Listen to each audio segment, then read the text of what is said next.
Okay, so today is Tuesday, December 19th, and it's the 5th day of the Feast of Dedication, or Hanukkah. And why don't we ask to have our meeting blessed. Dear Heavenly Family, we just thank you so much for today. And we just pray for an open mind and for the mind of the Maccabees, that we could just love the truth so much that we would be willing to fight to the death for it and just follow the truth wherever it takes us. And we just thank you so much for that. And we just pray also that we all learn something important from this meeting today. In the name of the branch we pray, he and she. Amen.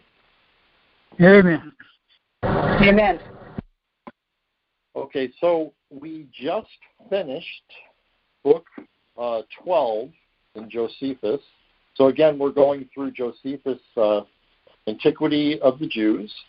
And last meeting, we finished book 12, chapter 11. So I'm going to do a brief overview of chapter 11. And then we are going to go into book 13 and start on chapter 1. Not sure if we'll get through the whole thing. It's a little bit long, chapter 1 in book 13. So, but anyway, in overviewing chapter 11, as we were moving into, remember that a decree had just been made between Judas and the Roman Senate for peace and protection between the Jews and the Romans.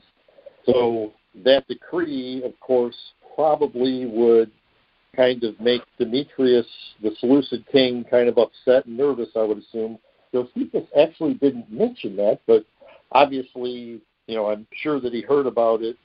So we would expect to see something coming into chapter 11 about Demetrius, the Seleucid king, and probably Bacchides, who was the Seleucid general. Okay, so anyway, and we also had at the end of chapter 10, of course, the death of Nicanor and that whole thing. So there's another reason why Demetrius and Bacchides would be very upset, right? So moving into chapter 11, sure enough, we've got Demetrius being upset about the death of Nicanor and in the destruction of 9,000 of his army. And he ends up sending Bacchides, the general, with an army to Judea to avenge Nicanor's death. So Bacchides pitches a camp at Arbela in Galilee, and he besieges those that are in that area.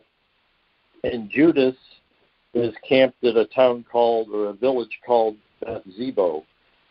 And then Bacchides moves into Jerusalem and learns that Judas is at Zebo, so he then moves against Judas in Zebo.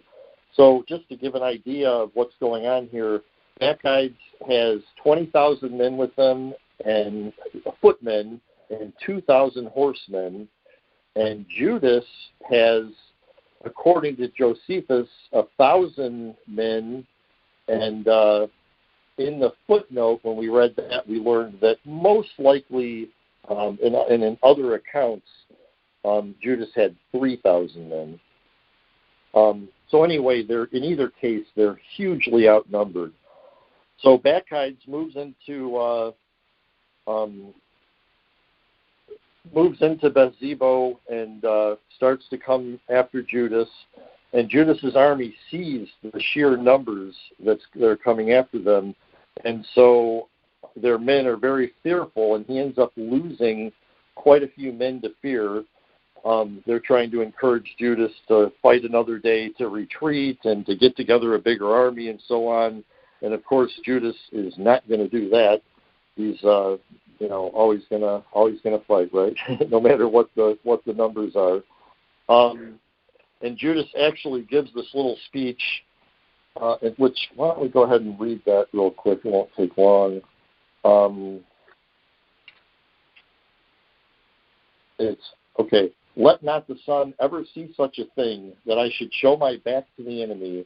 And although this be the time that will bring me to my end, and I must die in this battle, I will rather stand to it courageously, and bear whatsoever comes upon me, than by now running away, bringing reproach upon my former great actions, or tarnish their glory.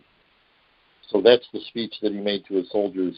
Now, he did end up losing a great number of his soldiers, all the way down to just 800 brave soldiers remaining. So that's in that footnote, we saw that, he's saying he went from 1,000 down to 800. Well, that's not really that spectacular to only lose, 200 men. But if he had 3,000 and went all the way down to 800, that is kind of spectacular. And so here we have Judas, and he's only got 800 men now. And in either account, he is down to 800 men. So the battle begins with Judas and his 800 men. They ended up fighting a valiant battle. Both sides did. The battle, I think, started in the morning. I'm not sure if it says that, but it looked, Bacchide's plan was to attack in the morning, and it said it went all the way through to the sunset, and then Judas ends up seeing that Bacchide is in the right wing. Bacchide had kind of structured his army. He had like the men that came down to fight against Judas, and then there was a left wing and a right wing, and he with a bunch of army on both sides, of course. And Judas noticed that the right wing had their most courageous men, their toughest warriors, and the general Bacchides. So he ends up moving in that direction. Of course, he took his strongest men and went to fight against Bacchides on the right wing. And they had great success, and Bacchide and his men started to flee. However, when that happened, the left wing saw the trouble that was going on, and they moved over to aid the right wing. And what that ended up doing is trapping Judas and his men sort of between the right wing and the left wing. They ended up in compass, and they had no way to flee or escape or anything. And Judas ended up being mortally wounded. So that was the end of Judas. That's where he ended up dying after all these great successes that he had. Unfortunately, when he died, just like we've seen so much with the Seleucid armies, when he died, when the general goes down, the rest of the army flees, and that's what happened. So when Judas died, his men did flee.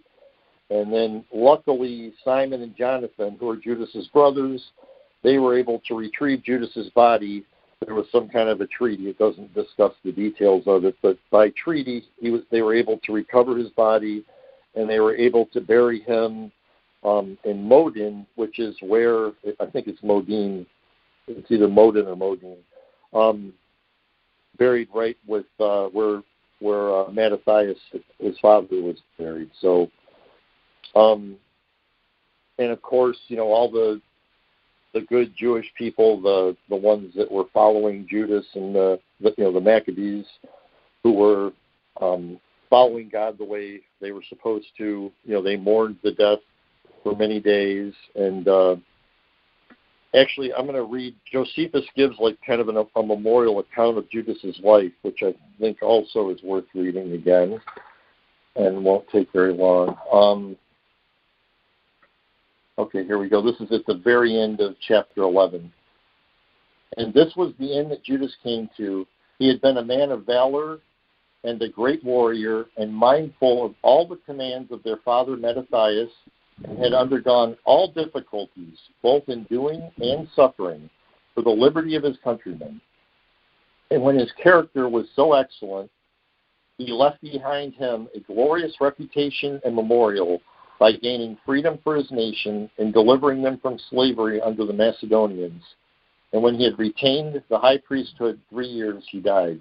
Now, of course, we learned in chapter 10 that he may not have actually been the priest. It was when Alchemist died, according to Josephus in chapter 10, when Alchemist died, Judas became the high priest. But in the footnote, we learned that, that's probably not likely. And then Mary went through that whole thing yesterday where, there's no historical account other than Josephus of Judas ever even being a high priest. So that part of Josephus's account is probably not accurate. Although, it's possible it is, I suppose, and everybody else is not accurate.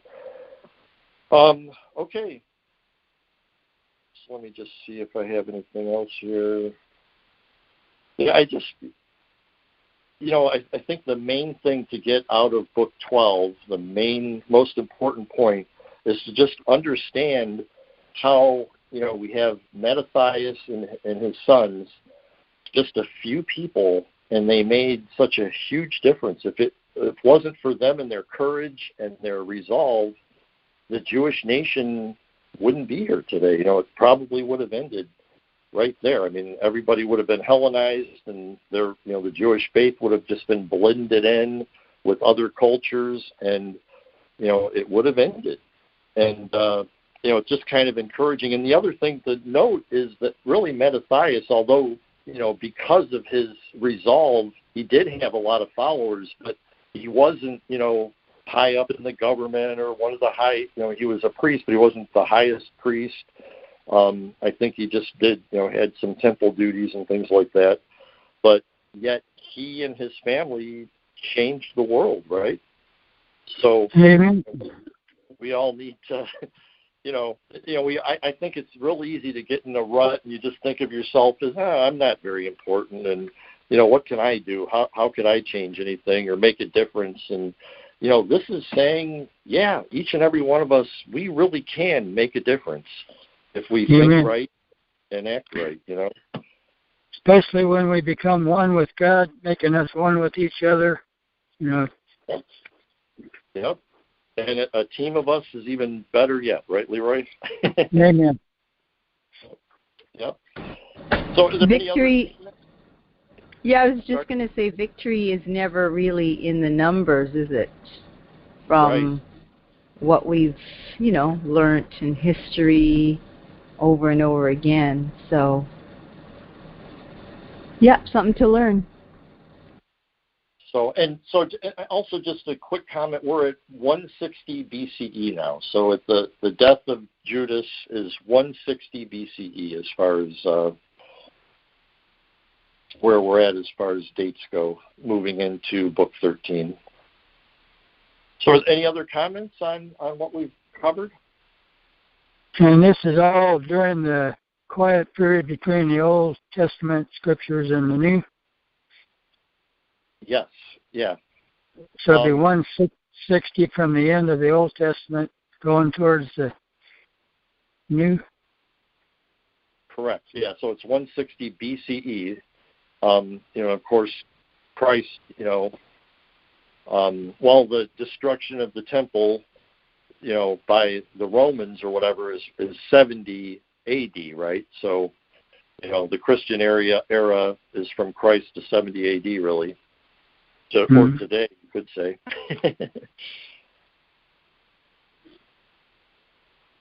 So, there's a couple hundred years from where we're at right now to where Christ is crucified, around 190 years. And nobody knows what this went on, or at least it's not preached. Right. Yeah, the typical story of Hanukkah. And I wouldn't say nobody knows. I mean, I think, even if you go on YouTube, you can find some pretty good videos on YouTube that talk about Hanukkah and actually have a lot of it right, or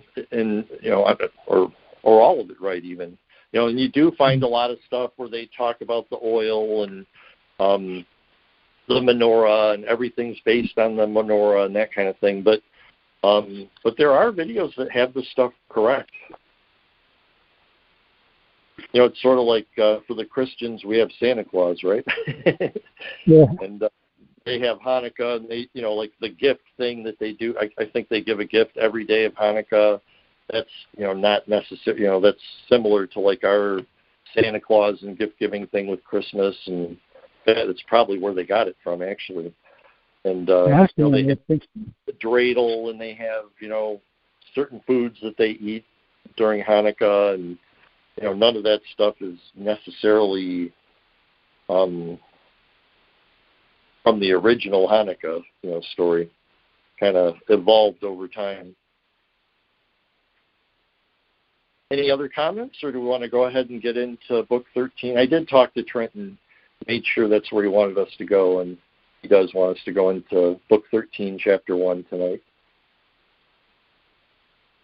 Sounds good here. All right. Okay, so we're going to start in Antiquity of the Jews, Book 13, Chapter 1, and there's that little summary before the chapter starts. It's how Jonathan took the government after his brother Judas, and how he, together with his brother Simon, waged war against Bacchides. So I'll read this first paragraph here. By that means, the nation of the Jews recovered their freedom when they had been brought into slavery by the Macedonians, and what struggles, and how many great battles Judas, the general of their army, ran through till he was slain as he was fighting for them, has been related in the foregoing book.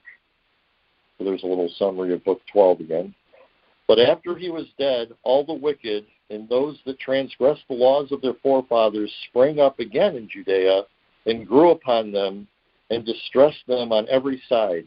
A famine also assisted their wickedness and afflicted the country till not a few, the reason of their want of necessities, and because they were not able to bear up against the miseries that both the famine and their enemies brought upon them, deserted their country and went to the Macedonians.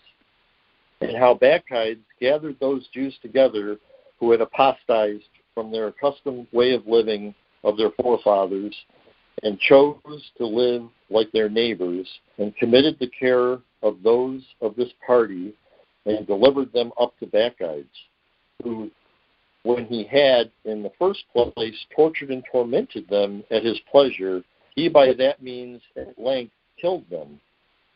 And when this calamity of the Jews was become so great as they had never experienced in the like since the return out of Babylon, those that remained of the companions of Judas, seeing that the nation was about to be destroyed after a miserable manner, came to his brother Jonathan and desired him that he would imitate his brother, and that care which he took of his countrymen, for whose liberty in general he died also, and that he would not permit the nation to be without a governor, especially in those destructive circumstances wherein it now was.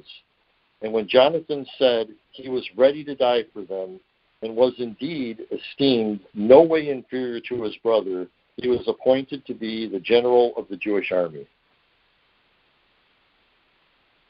Okay, so we have Jonathan now kind of moving in to take the place of Judas. There's no footnotes. In fact, I don't think there's any footnotes on chapter 1 at all. Yeah, so there's no footnotes today. It sounded like it was saying he was not behind his brother either. He was also zealous. Correct, right. Yeah, I think all the sons of Mattathias were quite zealous. Was it Jonathan that stood side by side beside Judas when they went to conquer in battle? Wasn't it Jonathan? Yes. Yeah, I thought so. Yeah, in one of the battles, yeah. Yep. Yeah, Judas, that was in chapter 8. In Gilead. Yep. So, yeah, at this point, yeah, Jonathan's still alive, Simon's still alive, and then John, there's John Gaddis or Caddis or Johanan, like there's different, he's given different names for whatever reason.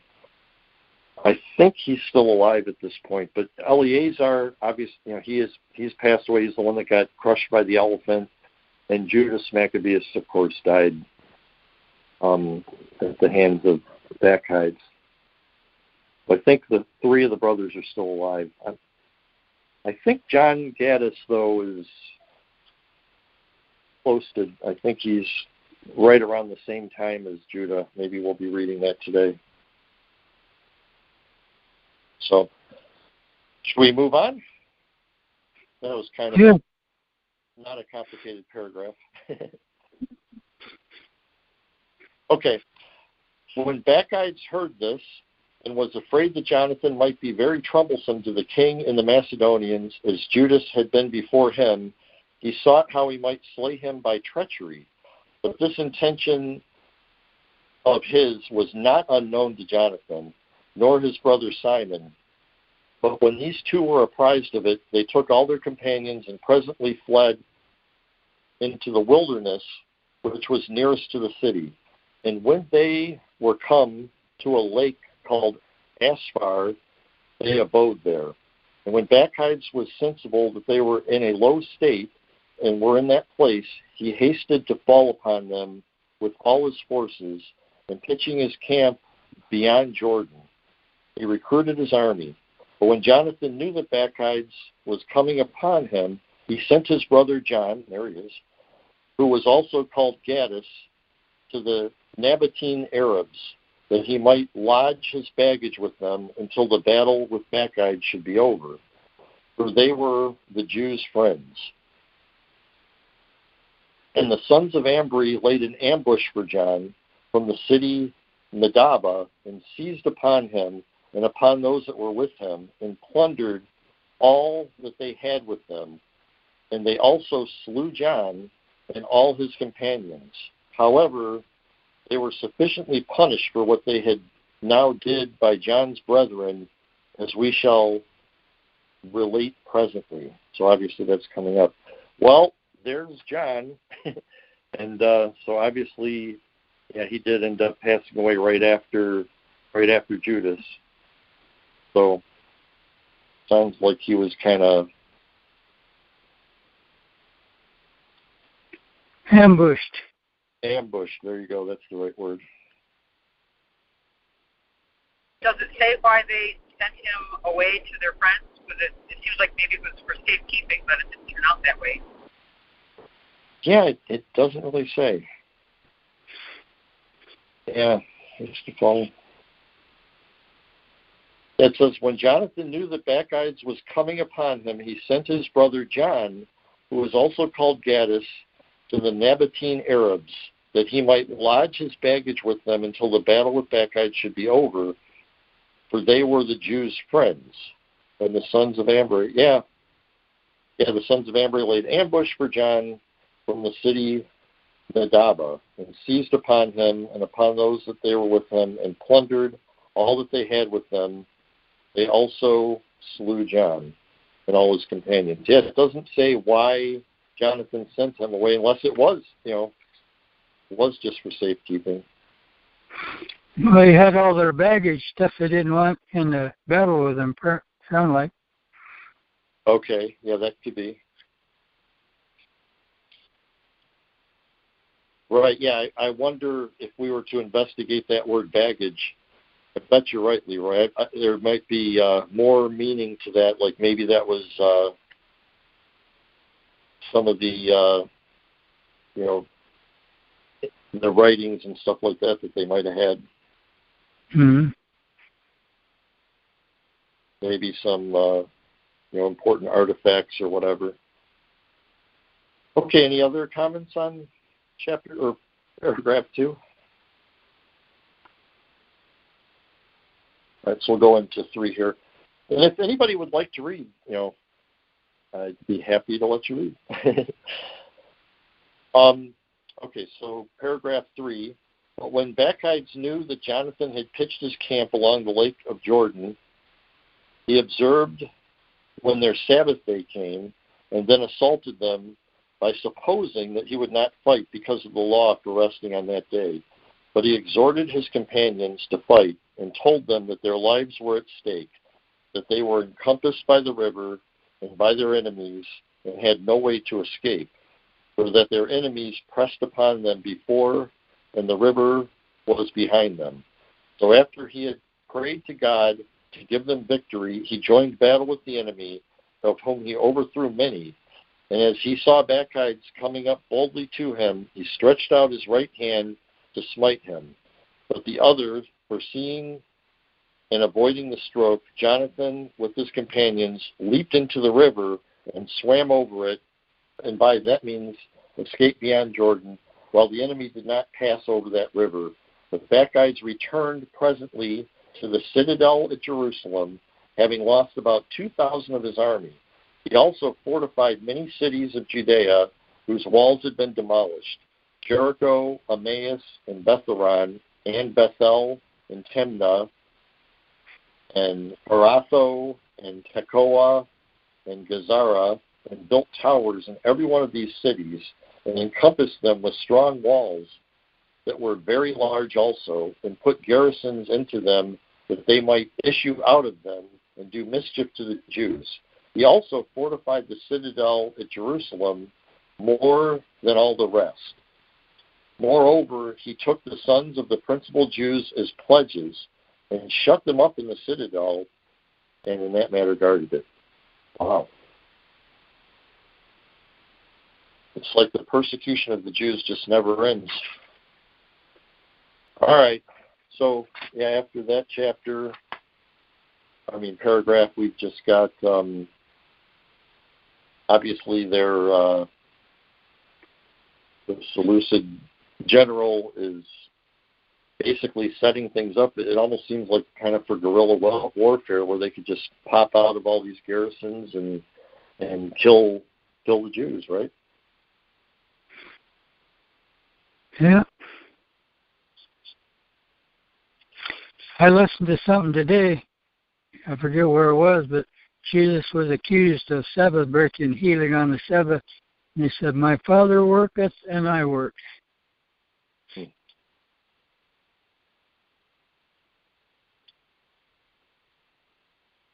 Right. Yeah, it's an issue of the higher principle, right?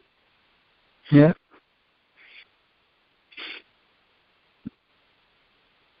Okay. We go ahead into paragraph 4. So about the same time, one came to Jonathan and to his brother Simon and told them that the sons of Ambri were celebrating a marriage and bringing the bride from the city Gathala. So remember that John Gaddis had been killed by this ambush. It was these people, the sons of Ambri, that did that ambush. So, and we saw in that paragraph, Josephus told us that he was going to account for that they were going to pay the price for killing John. So I'm assuming that's where we're at here. So anyway, they're celebrating a marriage and bringing the bride from the city Gabatha, who was the daughter of one of the illustrious men along the Arabians, and that the damsel was to be conducted with pomp and splendor and such riches. So Jonathan and Simon, thinking this appeared to be the fittest time for them to avenge the death of their brother, and that they had forces sufficient for receiving satisfaction from them for his death, they made haste to Medaba and lay in wait among the mountains for the coming of their enemies. And as soon as they saw them conducting the virgin and the bridegroom, and such a great company of their friends with them, it was to be expected for this wedding, they sallied out from the ambush and slew them all, and took their ornaments and all the prey, and then followed them, and so returned. That then followed them. In other words, they killed everybody. And so returned and received the satisfaction for their brother John from the sons of Ambri. For as well these sons themselves and their friends and wives and children that followed them perished, being in number about 400. So was that the group that was supposedly friends of theirs, or? No, they were unrelated to that group. These were Arabians, and just for whatever reason, Josephus doesn't go into why they did that to John, but they're probably just bad guys, and so they were probably doing it to steal, to plunder. They were just outlaws. they're just outlaws, right? Exactly. So Jonathan and his brother end up, basically avenging John's death by ambushing them the same way they ambushed him. See, now it seems like we're getting into some little different kind of wars here. And correct me if I'm wrong, it seems like Judas and Matthias were mostly fighting for the honor of God, fighting people that were, coming against the temple and temple worship and, slaying, Jews and Greeks alike that were coming against the way of God. But this kind of seems like it's just revenge, which I would say in general, right, hey, they had it coming, it seems like, but man, to kill this wife and, she might have had nothing to do with it. It just seems like now we're getting into vengefulness, not necessarily for the preservation of the law or a way of life, but just more to get back at somebody that killed their brother, which I'm not throwing a stone at, but it just seems like that's kind of like a difference between Judas and Jonathan. Yeah, this might just be a single account of that kind of thing, but yeah, I would agree. There is no account of Judas doing something like this. Yeah, I was thinking of that too, Mary. It's starting to, seem fruitless with all the killings now, right? And that's why there's no festival for this one, is there? Right. Interesting, and I think, like we were studying, the wicked priests versus the teacher of righteousness that they found by the commentators in the Dead Sea Scrolls, in the commentary on Habakkuk and a commentary on Psalms. And, I think scholars are just saying the only wicked priest that there could have been back then had to be the Hasmonean dynasty, like the Maccabee sons, that maybe they started going bad, like not that Jonathan was or that Matthias was, but that, something must have changed.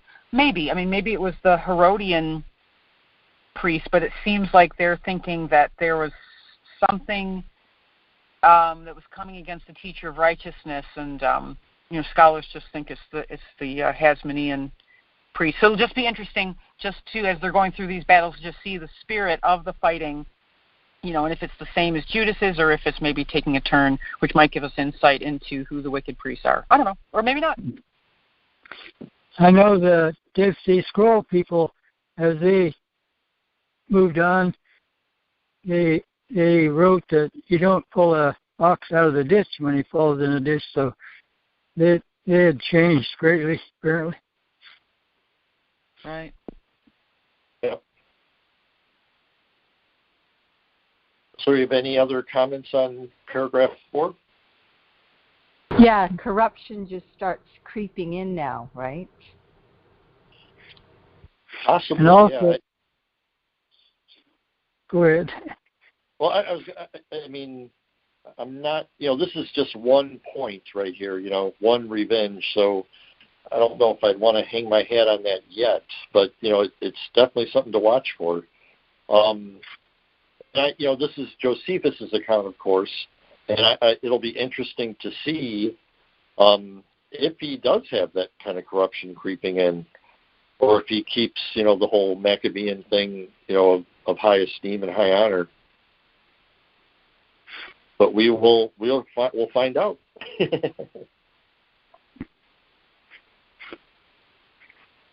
Things have a habit of going downhill from uphill. That's true, yeah. All right. And also, I think they want to put they want people to know, don't mess with us. We're God's people. Put right. the fear of the Jews into them, so they're not thinking they're pushovers. They don't mess around. Right.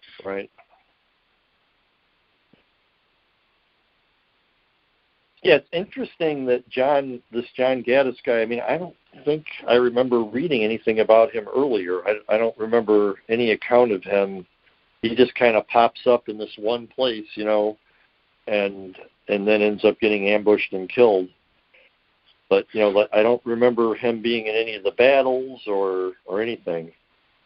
Sounded like he might have been the young brother. Maybe he wasn't a warrior yet. Right, maybe. Or no experience. Yeah, not sure. But yeah, so now we're down to, we've got Jonathan and Simon are the only two left out of the family. Okay, so we'll go ahead and start on paragraph 5. However, Simon and Jonathan returned to the lakes of the river and abode there. But Bacchides, when he secured all Judea with his garrisons, returned to the king, and then it was that the affairs of Judea were quiet for 2 years. Wow. So that's interesting. But when the deserters and the wicked saw that Jonathan and those that were with him lived in the country very quietly by reason of the peace, they sent to King Demetrius and excited him to send Bacchides to seize upon Jonathan, which they said was to be done without any trouble, and in one night's time, and that if they fell upon them before they were aware, they might slay them all. So the king sent Bacchides, who when he was to come to Judea, wrote to all his friends, both Jews and auxiliaries, that they should seize upon Jonathan and bring him to him. And when upon all their endeavors they were not able to seize upon Jonathan, for he was sensible of the snares they laid for him, and very carefully guarded against them, Bacchides was angry at these deserters, as having imposed upon him and upon the king, and slew 50 of their leaders, whereupon Jonathan and his brother and those that were with him retired to Bethagla, a village that lay in the wilderness, out of fear of Bacchides. He also built towers in it and encompassed it with walls, and took care that it should be safely guarded. Upon the hearing of which Bacchides led his own army along with him, and besides took the Jewish auxiliaries and came against Jonathan, and made an assault upon his fortifications, and besieged him many days. But Jonathan did not abate of his courage at the zeal Bacchides used in the siege, but courageously opposed him. And while he left his brother Simon in the city to fight with Bacchides, he went privately out himself to the country, and got a great body of men together of his own party, and fell upon Bacchides' camp in the nighttime, and destroyed a great many of them. His brother Simon knew also of this, his falling upon them, because he perceived that the enemies were slain by him. So he sallied upon them, and burnt the engines which the Macedonians used, and made a great slaughter of them. And when Bacchides saw himself encompassed with enemies, and some of them before and some behind him, he fell into despair and trouble of mind, as confounded at the unexpected ill success of this siege. However, he vented his displeasure at these misfortunes upon those deserters who sent for him from the king, as having deluded him. So he had a mind to put an end to this siege after a decent manner, if it were possible for him to do so, and then to return home. So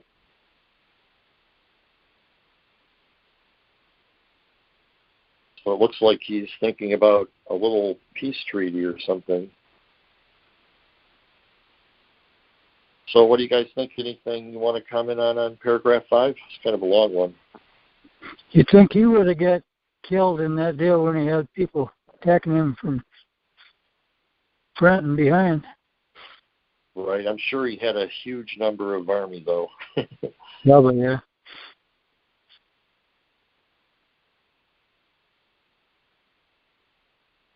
That time, a lot of people helped him. Right. They had to kill all of them before they could get to him. I think it's interesting, yet again, like Mary was saying and Anna, about how the behavior of Jonathan and Simon might be a little different than Judas. I mean, here you have them kind of hiding in the wilderness, really, and had 2 quiet years But that seems like something new, right?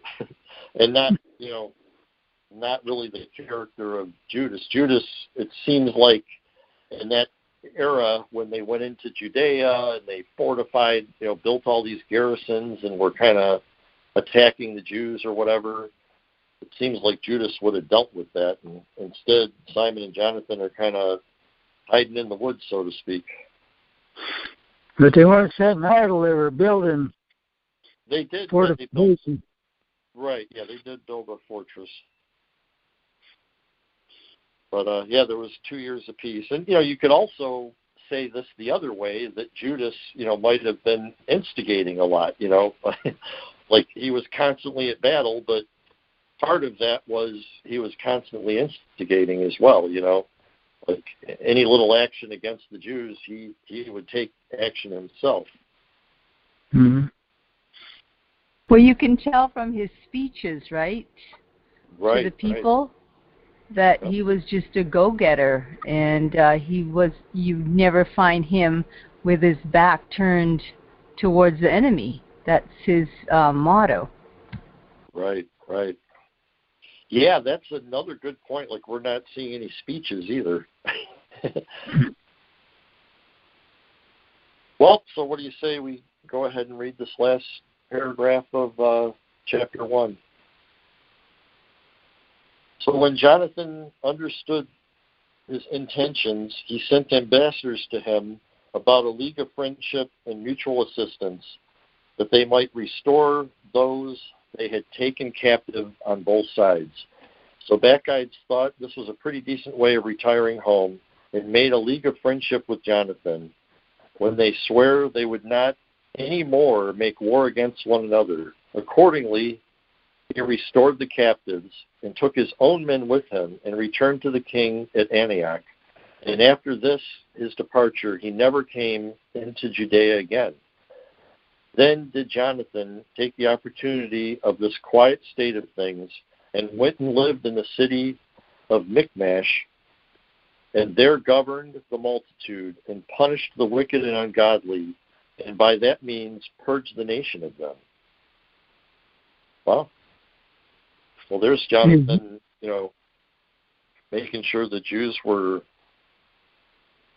that were left were good Jewish people, right? Ezekiel 9. Say that again? Say Ezekiel 9.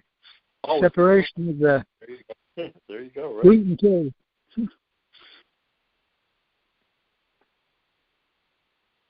So any comments on that paragraph or all of chapter 1?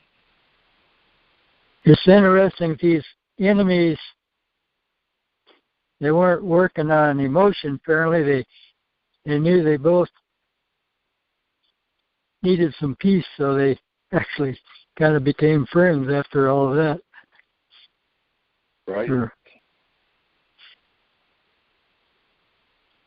All right, well, we've been on, I guess, a little bit of a short meeting, about 45 minutes. Does someone want to close off? And we're picking up again tomorrow night, right? Yeah. Yep. So we'll pick up again tomorrow night with chapter 2. So would anybody like to pray? I will. Heavenly Family, I thank you so much for this literature. I thank you for the history of Josephus and for all the circumstances that you put together so that you could even have it. I thank you for living in a time where we have access to these things so easily and so readily. And I thank you for leading us into all truth, sister. And see that the more we study history and the more we study what happened, the more we can understand even the Dead Sea Scrolls and the Teacher of Righteousness. And so please do lead us to understand more about what all happened there. Since we're so curious about that, sister, and there's a lot of history that it isn't recorded, but maybe you can lead us into that. And we love you. I thank you for everyone on the call.